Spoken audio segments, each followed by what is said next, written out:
Assalamu alaikum Ali, how are you? How's it been going with the control over the nafs?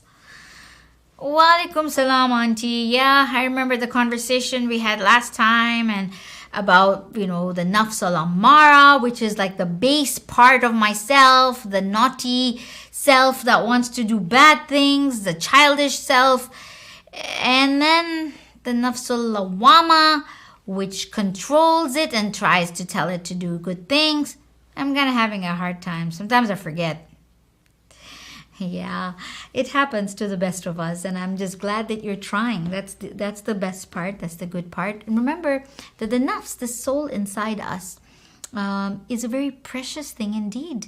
And Allah subhanahu wa ta'ala has entrusted it to us and given us the permission, the honor to make our own decisions so that we can make our nafs the best that it can be. We want to take it from the lowest, naughty, childish, full of desires self, the nafsul amara, to strengthening that part of our self called the nafsul lawama, which scolds.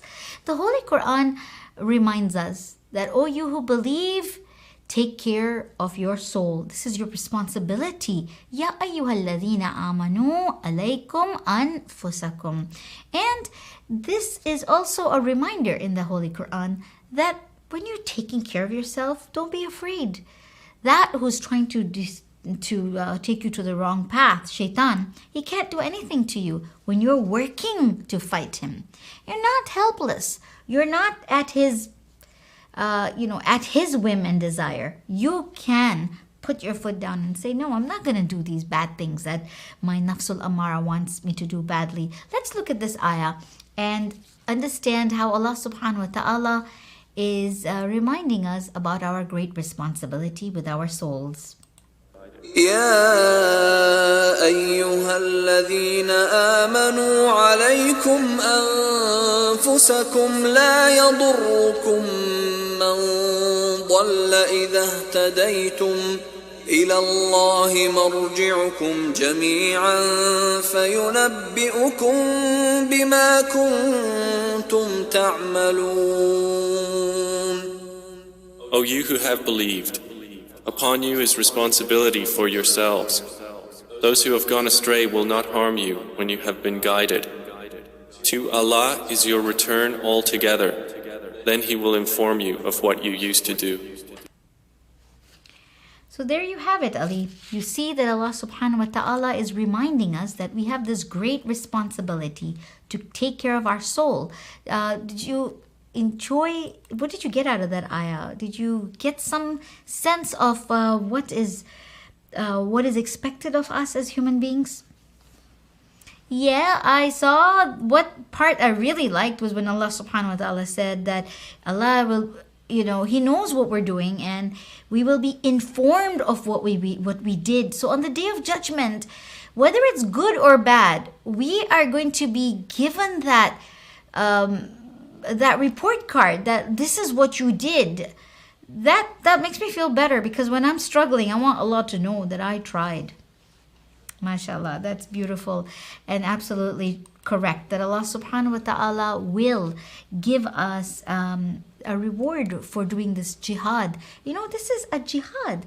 The Holy Prophet sallallahu alaihi wasallam, once when they returned from a big war, from a big battle, he said to the companions that they were really exhausted and really, nursing their wounds and really, really drained. And he said, now is the true jihad, the jihadul akbar, the greater jihad, the greatest jihad. And they were like, what's bigger than this? What's greater than this fight that we did on the battlefield? And he replied that the bigger battle is the one that you do with your nafs, with your soul, when it wants you to do something and you stop it. And so, Ali, when you're working hard on improving yourself, understand that you're doing something that will truly get you a lot of thawab. Really. So when I control myself and I don't look at dirty things and I don't say bad things and I, really stop myself from even thinking mean things and being rude and not swearing and all that, Allah is watching. He sure is. Let me show you another ayah from the Holy Quran in which Allah subhanahu wa ta'ala promises what will be for that person who controls himself as well as for the one who didn't. فأما من طغى So as for he who transgressed وآثر الحياة الدنيا and preferred the life of the world, فإن الجحيم هي المأوى then indeed hellfire will be his refuge. وأما من خاف مقام ربه ونهى النفس عن الهوى But as for he who feared the position of his Lord and prevented the soul from unlawful inclination, فإن الجنة هي المأوى then indeed paradise will be his refuge. Beautiful indeed, where Allah is reminding us that those who did terrible things, they're going to hell.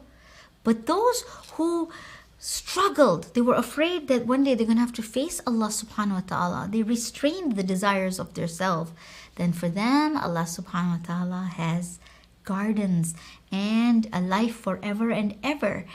And also a reward in the hereafter of all these beautiful things that we have really, that we really didn't even get on this earth. Allah is waiting to give that all to us.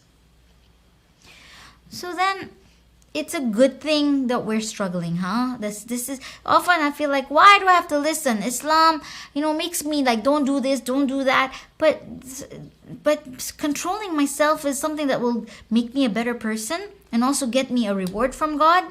Yes. And Imam Ali alayhi salam has said that I wonder at the person who, he searches for things that he has lost. He gets so sad when he loses something. He searches everywhere.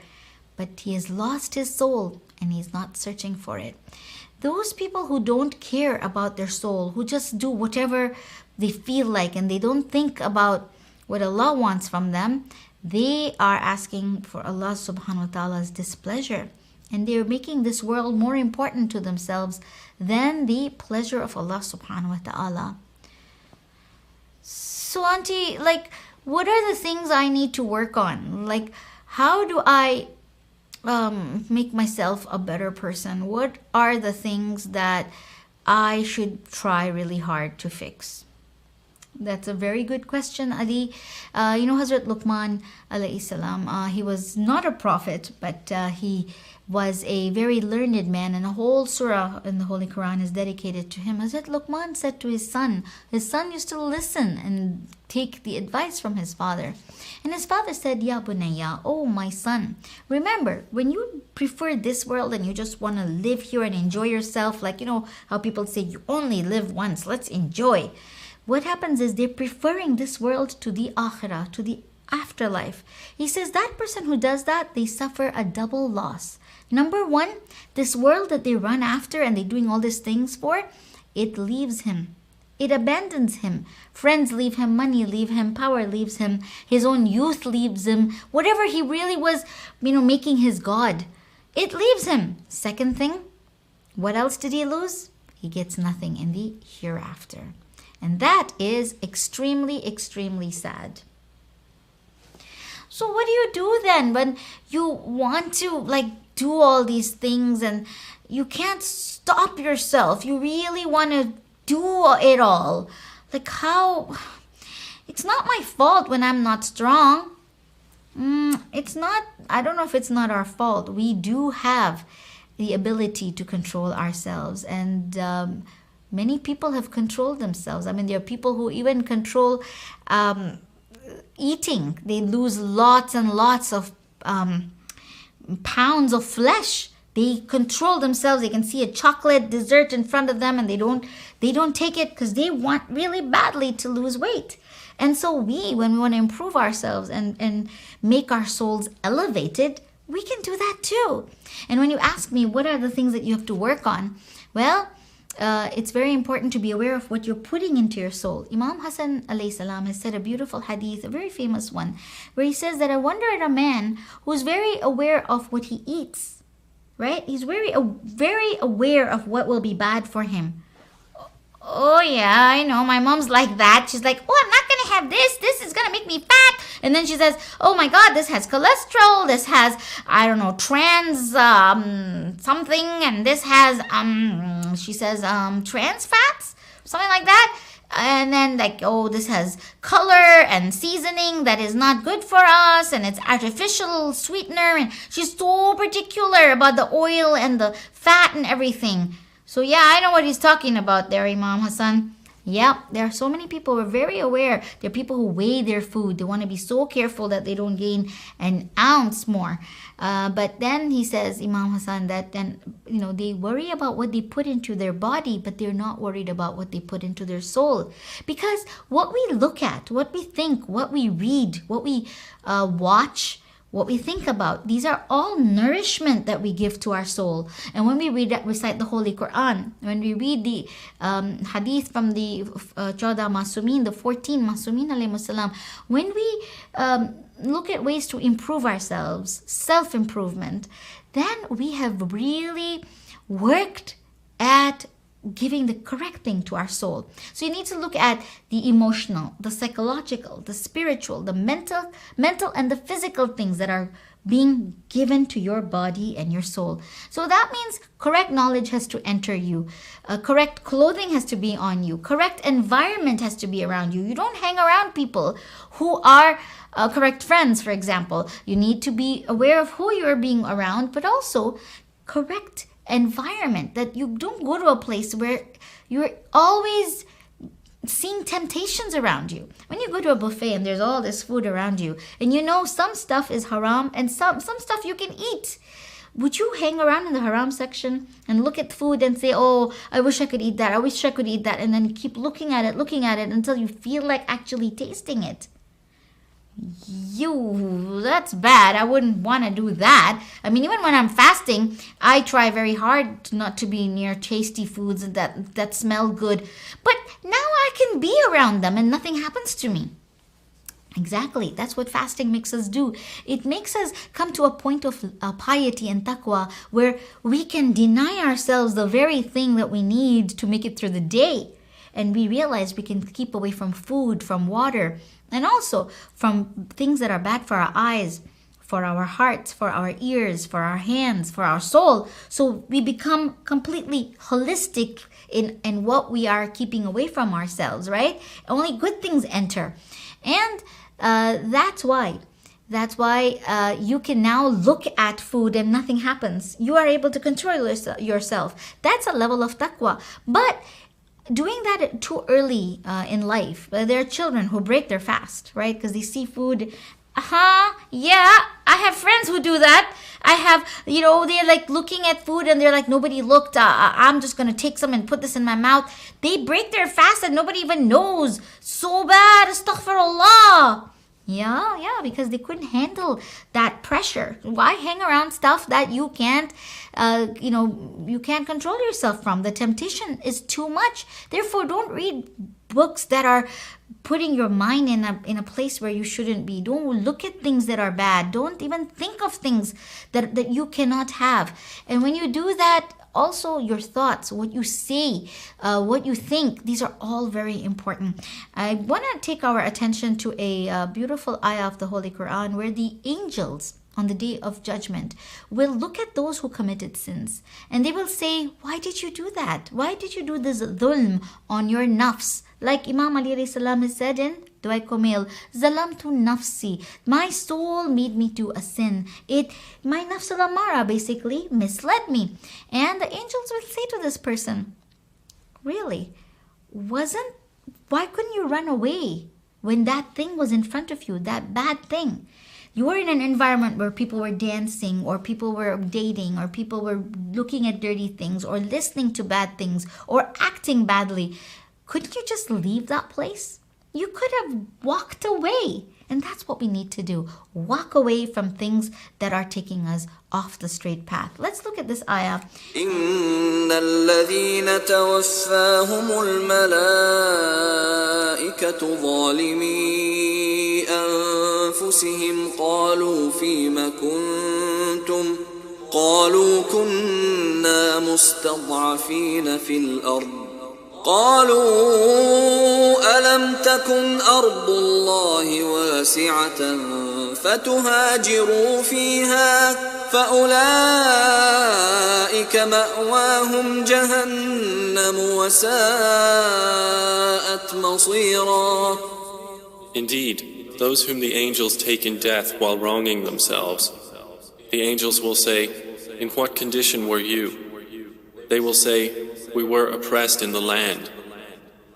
The angels will say, "Was not the earth of Allah spacious enough for you to emigrate therein?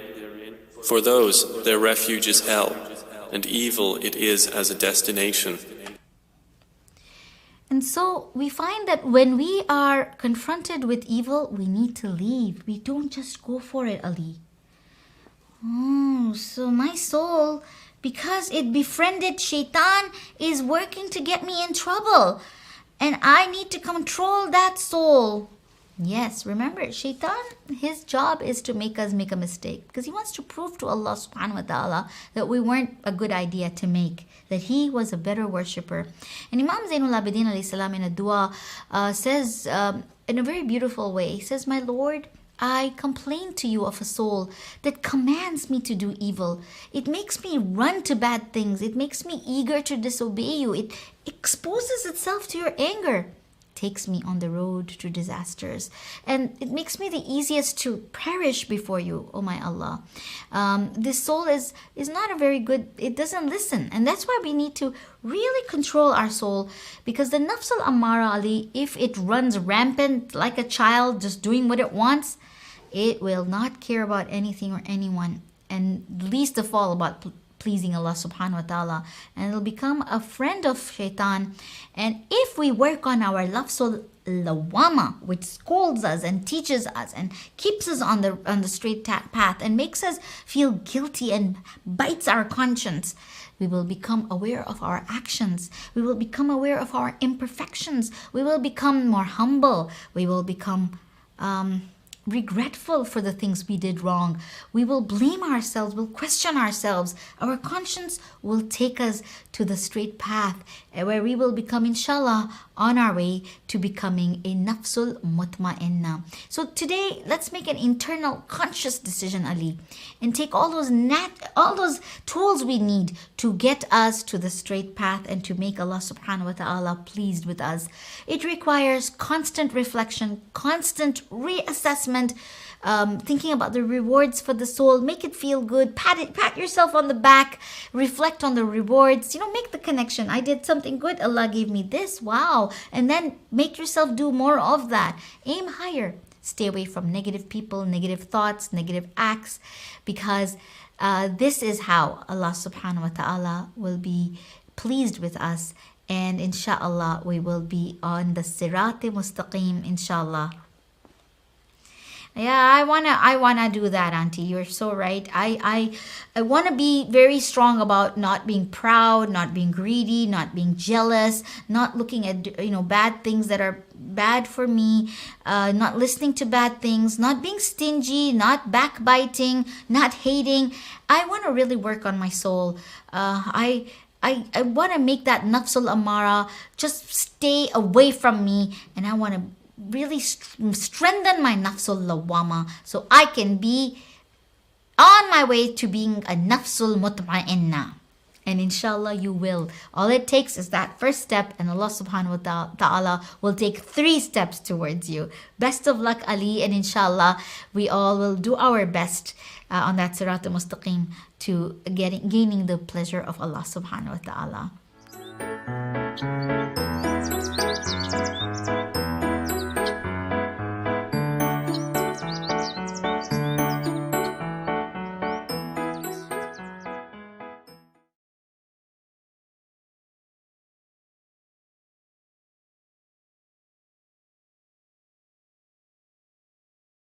أعوذ بالله من الشيطان الرجيم بسم الله الرحمن الرحيم والصلاة والسلام على سيدنا محمد وعلى أهل بيته الطيبين الطاهرين المعصومين اللهم صل على محمد وآل محمد. Assalamu alaikum wa rahmatullahi wa barakatuh. My dear brothers and sisters, I hope everyone is doing well, and if we are ready to learn about Imam al-Baqir alayhi salam, let's have a loud salawat ala Muhammad wa ali Muhammad. Allahumma salli ala Muhammad wa ali Muhammad. Today, my brothers and sisters, we're going to be talking about none other than Imam al-Baqir alayhi salam. The Imam that was also present on the day of Ashura. The Imam that was a young child on the day of Ashura and even narrates some of the events that happened on the day of Ashura. But unlike his father, many of us know something about Imam al-Baqir alayhi salam after Ashura and after the revolution of Imam al-Hussein alayhi salam.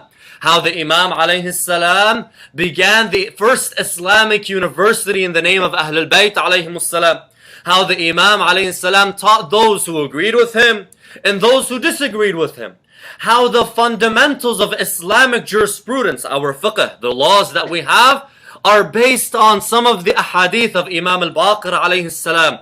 And how with one hadith the Imam alayhi salam draws a law that the ulama up until today analyze and apply and ultimately give us our rulings from.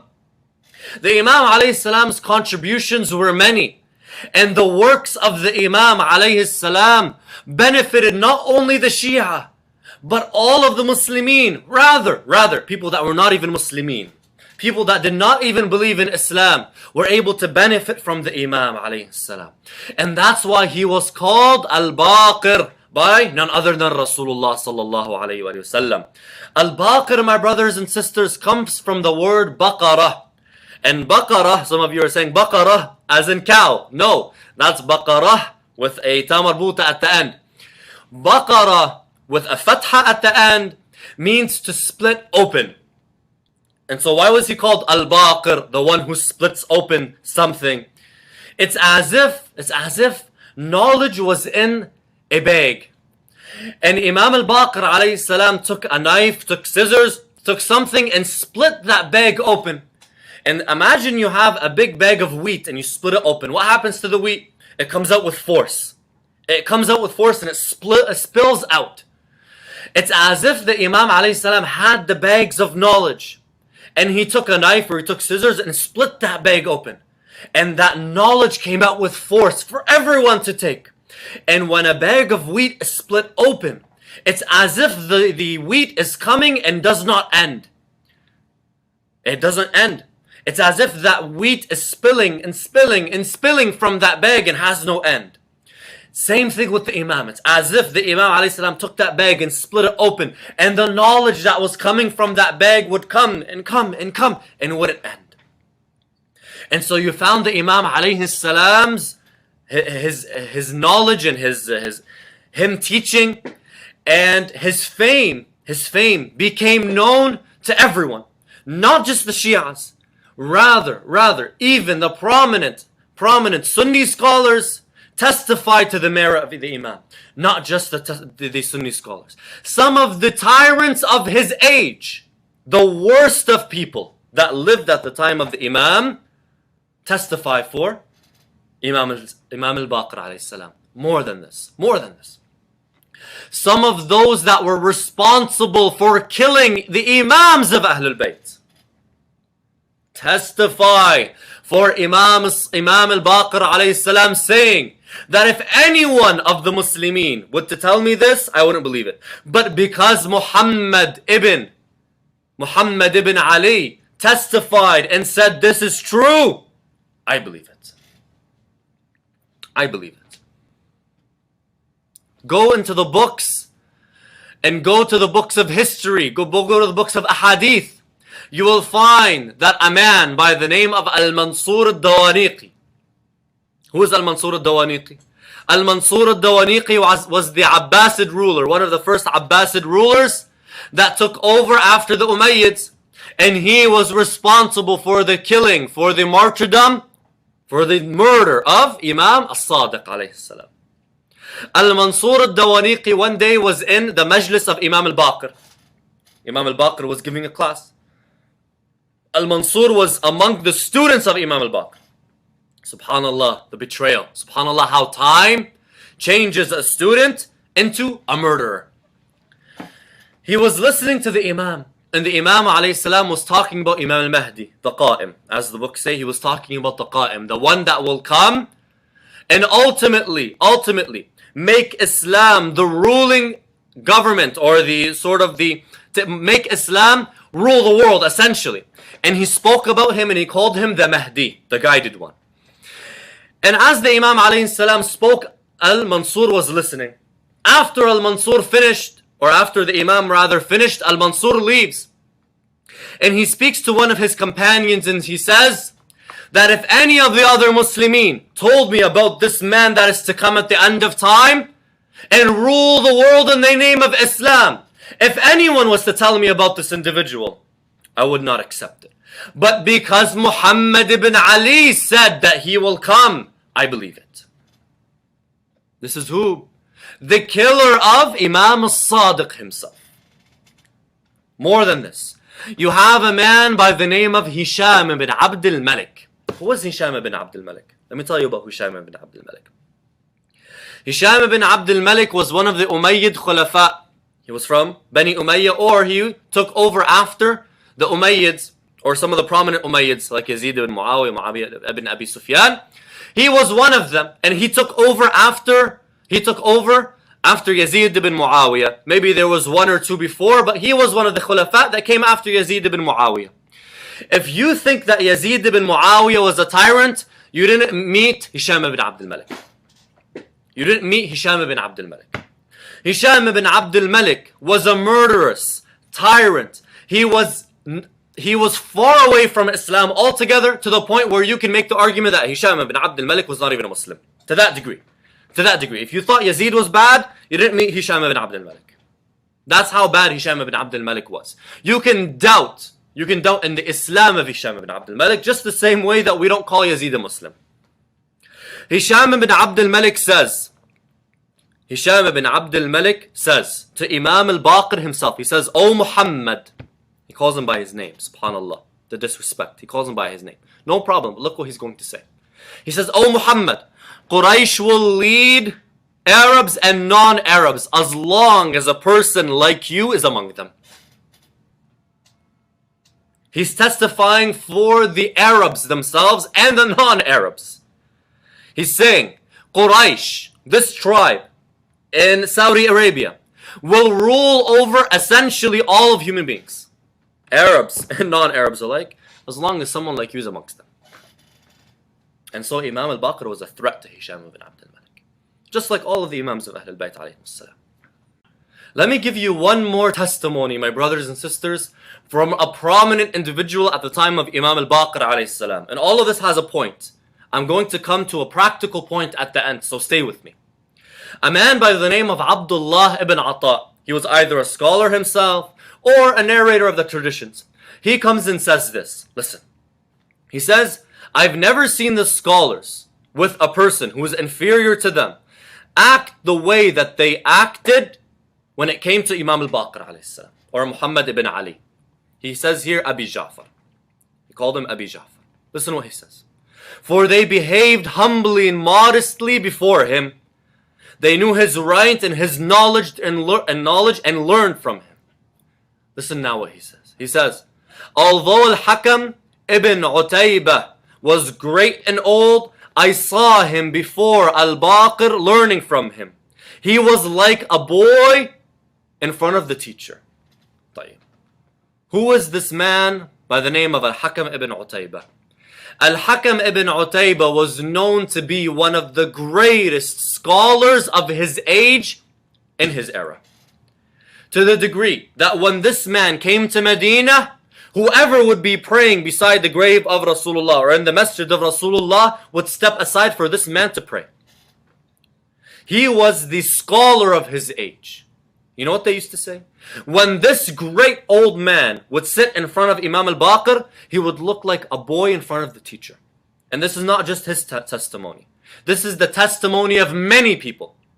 "I saw Al-Hakam with Al-Baqir. He was like a helpless bird when he sat in front of Al-Baqir." Jameel, my brothers and sisters, why am I getting the testimony of those that were disagreeing with the Imam, or those that didn't share the same views as the Imam or even hated the Imam? Why is it that we are looking at the testimonies of the people that disagreed with the Imam? Shouldn't we be looking at the testimonies of other Imams to Imam al-Baqir, the Ashab, The companions of Imam al-Baqir, what they used to say about the Imam. Why am I focusing on the testimonies of those that were not with al-Baqir, either didn't like him or disagreed with him? Why am I focusing on these? Because my brothers and sisters, I want something to be clear. And here's the practical side to all of this. Us as Shias, my brothers and sisters, we don't have just a responsibility to be good amongst those who know us and to be known as good people amongst those who are around us. We have a responsibility. We have a responsibility to be known as respectful individuals, people of merit with those who disagree with us first, before those who know us. As in, if me as a Shia individual, as someone who holds the title of the lover of Ahlul Bayt, am known to be good and respectful, and I'm respected amongst those who know me to be Shi'i, to be a lover of Ahlul Bayt, that's good. But if I'm known with the enemies, or with somebody who dislikes Ahlul Bayt, hates Ahlul Bayt, or hates the Shias, or disagrees with the Shias altogether, may not hate them, may not be from the enemies of Ahlul Bayt alayhimus salam, but from those who disagrees with the Shias. If I'm known to be disrespectful, if I'm known not to be a good person in their eyes, then what I say and the example that I give is not going to affect them. To be known as a good individual, to have what we call sum'a tayyibah, to have good word or good association when it comes to your name in society, in the community, is something that our Imams alayhimus salam stressed on. That you're not only respected amongst your peers, but respected when it comes to those who disagree with you as well. When you yourself are respected in the eyes of those who are with you and against you, then the example that you give, my brothers and sisters, has effect on those who respect you and those who may disagree with you. Rather, those that are with you and those that are against you. That's why the Imams alayhimus salam stressed that the Shias, their Shias, must be respected in the eyes of those that are with them and those that are against them. The Imams of Ahlul Bayt alayhimus salam said, O Shias, كونوا زينا لنا ولا تكونوا شينا علينا. O Shias, be a decoration for us, be an ornament for us. Be an ornament for us. And don't be something that drags us down or something that we are humiliated of or from. Don't embarrass us. Be those that when they see you, those that are not with us, when they see you, they say, As-Sadiq alayhi salam truly knew how to bring up and discipline his followers. كونوا زينا لنا ولا تكونوا شينا علينا. The Imams of Ahlul Bayt really understood how to discipline their followers. Look at them, how respectful they are. How is it that we get to that point where we are respected by the friend and the foe, or the one who agrees with us and the one who disagrees with us? Continue the hadith that I just said. What does the Imam say? He says, وَلَا تَكُونُوا شَيْنًا عَلَيْنَا, or وَلَا تَكُونُوا لَنَا شَيْنًا قولوا للناس حسنا واحفظوا ألسنتكم وكفوها عن الفضول وقبيح القول. What did he say? He says, you want to be an ornament for us and not an embarrassment to us? Then do this. Watch your tongue. Watch what you say in front of people. In two ways. Number one, don't speak excessively. And number two, when you do speak, don't use foul language. For a human being is known by what they say. Imam Ali alayhi salam says, look what he says. He says, إِنَّ الْمَرْءَ مَخْبُوءٌ تَحْتَ لِسَانِهِ. He says the human being is hidden under his tongue. You want to know a person? Listen to what they say. Listen to what they say. Watch what you say and who you say it in front of. That's number one. Number two, another way for you to be respected and associated with goodness in the eyes of people. Don't put yourself in a situation where somebody can't talk about you. Shaykh al-Mudaffar in Kitab al-Mantiq, he gives a famous hadith where he says, وَوَرَدَ عَنْهُ عَلَيْهِ السَّلَامُ, one of the infallibles has said, رَحِمَ اللَّهُ مَنْ جَبَّ الْغِيبَةَ عَنْ نَفْسِهِ. May God have mercy on the one who pushes away ghiba from himself. Pushes away the ghiba of others towards him, but pushes it away from himself. Does not put himself in a situation where people will talk about him. Does not put himself in a situation where somebody will look at him and say, that's suspicious. And will go and talk to his friends and say, I saw Ahmed coming out such and such a place. Although it may be halal to be in such and such a place in itself. You're going in there to use the bathroom. You're going in there to buy some water. But when you walk out and you're holding a bag, nobody's going to say, well, he was buying water from that place that has suspicion written all over it. No, they're going to say he was in there doing 1, 2, 3, and 4. Watch what you say and watch where you find yourself. Those are the two pieces of advice from your humble brother, from the words of Ahlul Bayt alayhimus salam for tonight, for the love of Imam al-Baqir and all of Ahlul Bayt, and for the success in bettering ourselves. Let's have Allah salawat ala Muhammad wa ali Muhammad.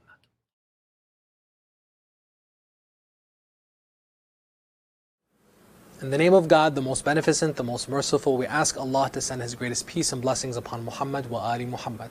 We praise Allah for all the blessings He has given us, and the greatest blessing being that He allowed us to be of the ones who remain steadfast, dedicated, and loyal on the path of our Master after the Prophet, the Commander of the Faithful, the Prince of the Believers, the Protector of the Prophet and his message, Imam Ali ibn Abi Talib alayhi salam.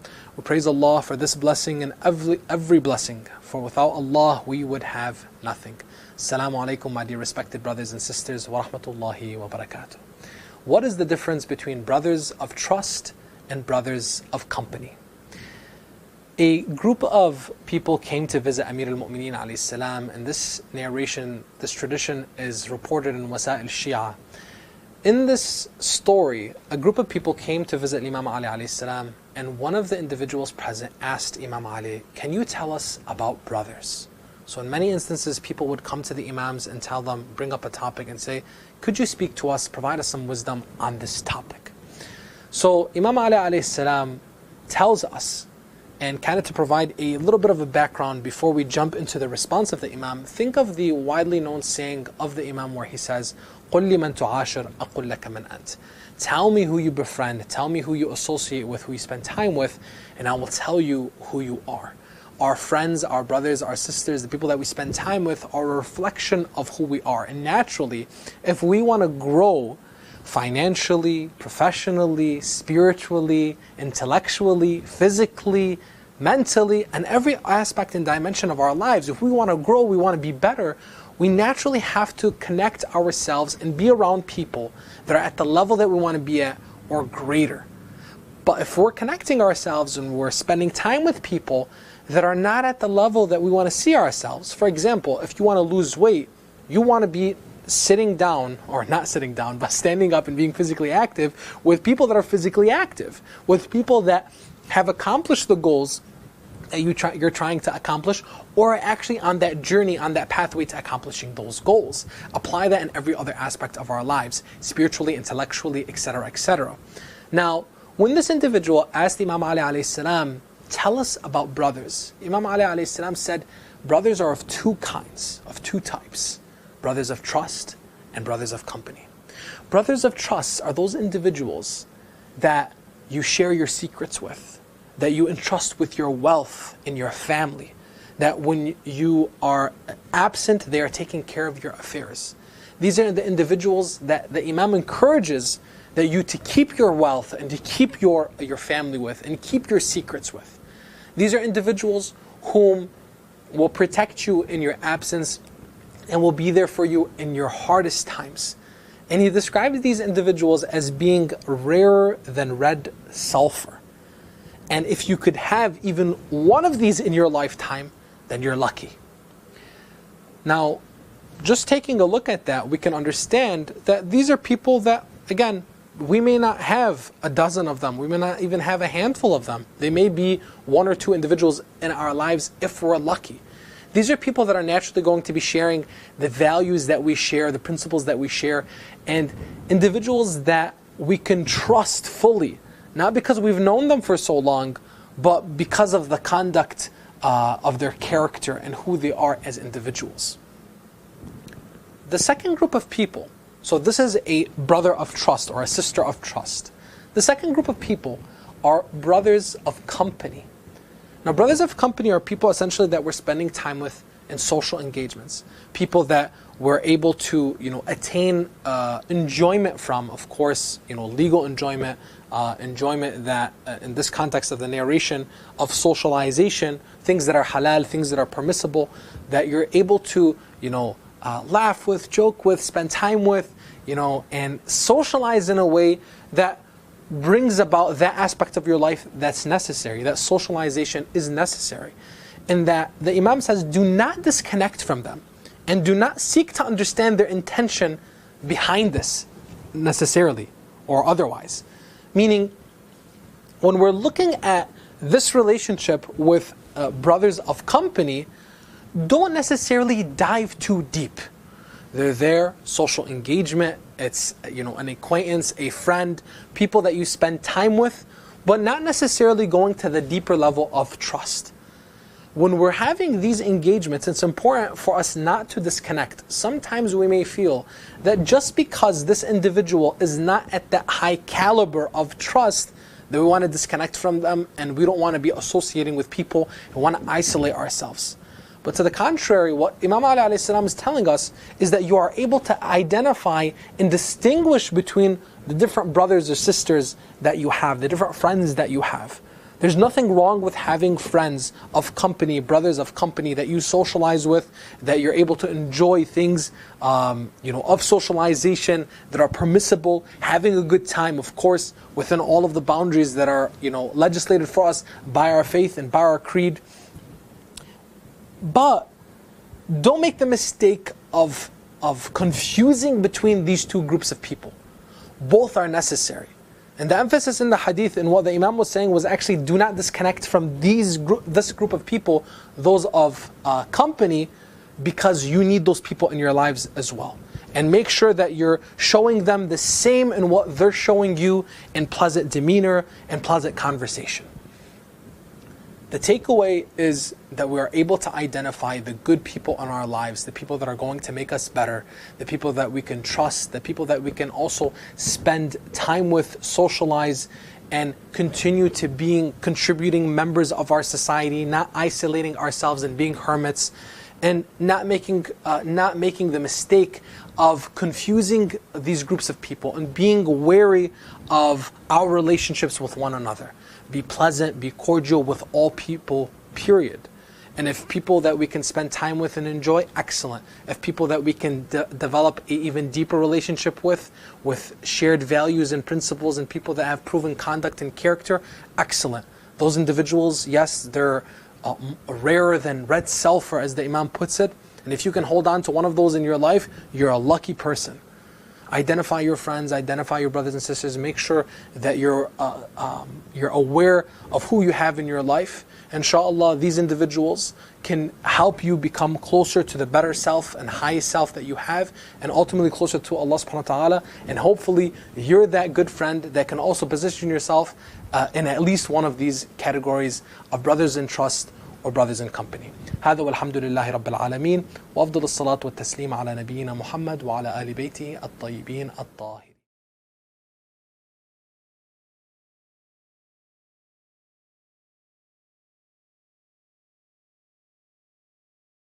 أعوذ بالله من الشيطان اللعين الرجيم بسم الله الرحمن الرحيم الحمد لله رب العالمين والصلاة والسلام على سيدنا ونبينا ومولانا أبي القاسم محمد وعلى آله الطيبين الطاهرين المعصومين.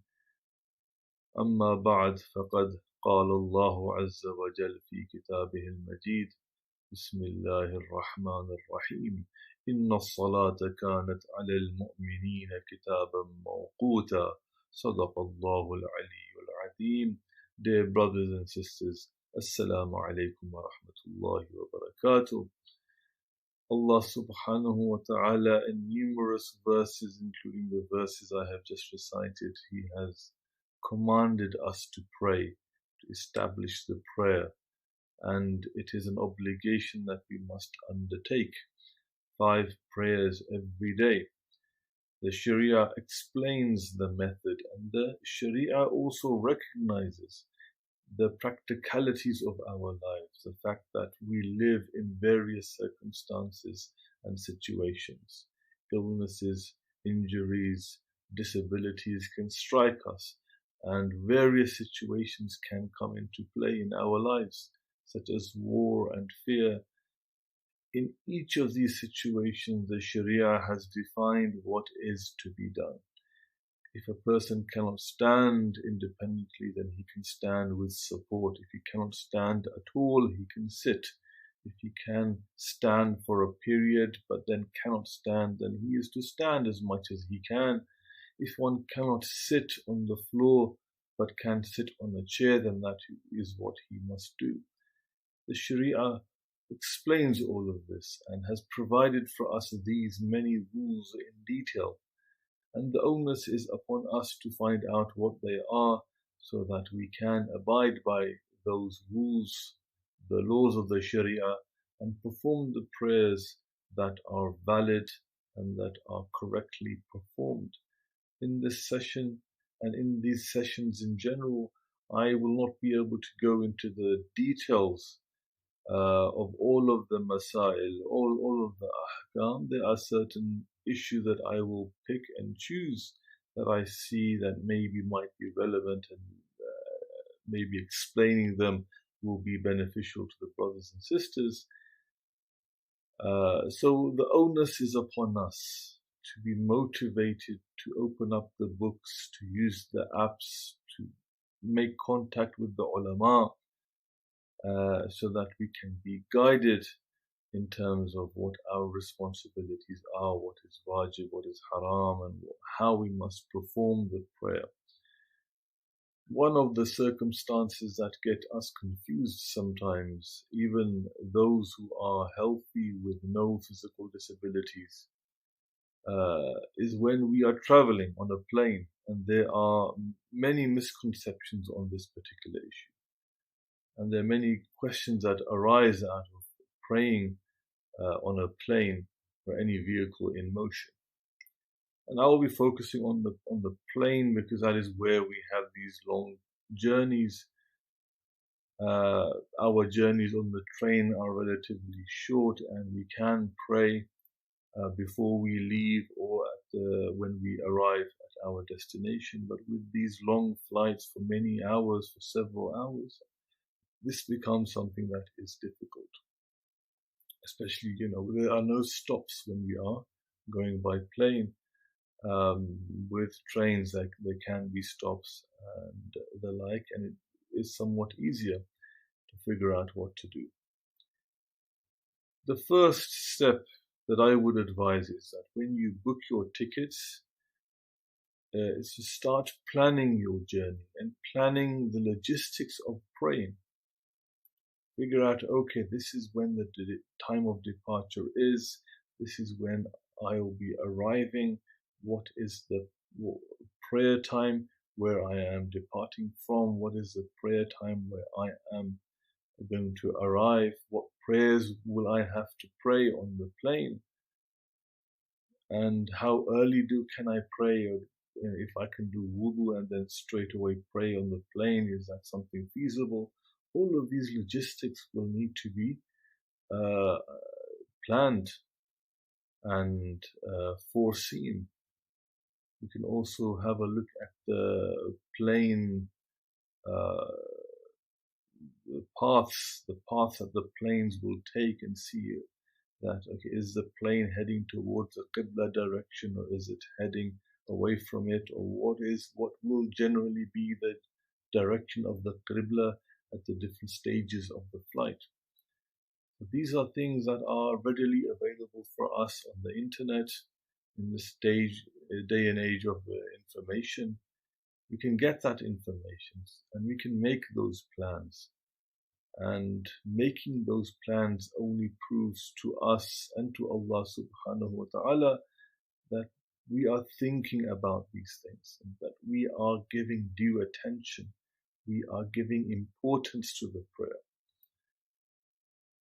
So we can see that, if we can pray at home before departing, or at the airport, or on arrival, it'll make things easier. You don't have to pray on the plane. But if that's not possible, and you have to pray on the plane, then plan for your wudu first of all. It might get difficult to do wudu on the plane, so maybe do wudu just before you board. Go to the washrooms in the airport, do wudu there. It will be easier, and hopefully you can keep your wudu for a period until one can complete his or her prayers. And nowadays you can get these spray bottles which spray water in a sufficient manner for you to wash your face, wash your arms, without having going to the washroom. This is also a possibility that we can have a look at. So we should think about these things prior to the journey. In regards to the prayer itself, the most common issue is finding out the direction of the Qibla. Many times brothers and sisters, they don't want to ask, they feel awkward, they don't want to find out, and they'll just pray wherever the plane is going to direct them towards. That is something that is problematic. When we can find out the Qibla, if it is possible to find out the Qibla, if it is possible not even to find out, but to get some kind of idea, some kind of satisfaction from someone, from something, then that is what we must do. The prayers will not be valid if those avenues are open and we are not taking those opportunities, and we just wish to be ignorant of where the Qibla is and just pray in any direction. Okay, on many airlines, the Qibla is shown on the screen, and the staff are quite helpful. If you just ask them, they can find out for you. They can find out from the pilot or the co-pilot of the direction of the Qibla.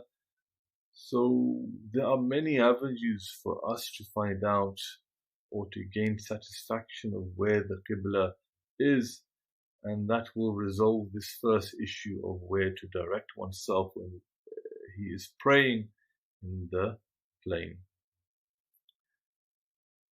And then when you want to pray, the ideal situation is that you find a space to stand and pray towards Qibla. And if the prayer if the plane is turning in its direction, then we must also turn ourselves towards Qibla where it is changing. Okay, so we just turn around a bit if the Qibla direction is changing. But in order to avoid this situation, one should pray in a manner that is short, that is quick, without hurrying the prayer, so that the situation can be resolved. You have offered your prayer in the way that is valid, and there could be a number of people who wish to pray, so maybe you can give way to other people who wish to pray as well, especially when it is the Fajr prayer, which is the shortest period of all the prayers. So where standing is possible, and believe me, it is possible, the staff are surprisingly helpful at times, and they can find you space and they can give you space. You just gotta lay down something, lay down a blanket or something, have a turba with you, inshallah. You have a turba, or use something else that is valid to be prostrated upon, and use that, and inshallah, with your planning, with all the rules in mind, and knowing what your responsibilities are, you can offer your prayer in the correct way. If you can't stand and pray, then sit and pray facing Qibla. But you must stand for Takbiratul Ihram. That is very important. And if the Qibla is not directly ahead of you, turn in your seats towards Qibla if possible. If that isn't possible, then you can face any direction, but what you must do is, when you stand, you stand and you do takbiratul ihram, you are facing Qibla and you are standing. And after you have done your takbiratul ihram, facing Qibla, you don't have to say it out aloud. Just say it, Allahu Akbar, facing Qibla, and then sit down and continue your prayer. Your sujood in the sitting position will be by the gestures of your head, where you lower your head to a certain degree for the ruku and for a greater degree for the sujood. And in this manner you can complete your prayer. For sujood, you don't have to prostrate upon Turbatul Hussein or anything that one would normally prostrate upon. The gesture is sufficient, although as a recommended precaution one can place something that is on an elevated position or on a table, or one can take that Turbatul Hussein, the clay tablet, to the forehead while he is doing sujood, but that isn't necessary. And this is how we can then offer the prayer on the plane. So there is a way to pray in any given situation, in a plane or a train, on a ship, even in battle. But what we cannot do is allow the prescribed time of the prayer to expire and for the prayers to become qada. This is simply haram. This is making light of the prayer. This is disrespecting the prayer. This is disrespecting the communication that Allah subhanahu wa ta'ala wishes us to engage in with Him. With that is this communication between the Creator and the created. And in an age where long journeys on planes are normal, it is prudent and indeed necessary for us to find out the laws of the Sharia so that we can ensure that we have undertaken our responsibilities in the most correct and valid and proper way. وآخر دعوانا أن الحمد لله رب العالمين وصلى الله على محمد وآله الطاهرين.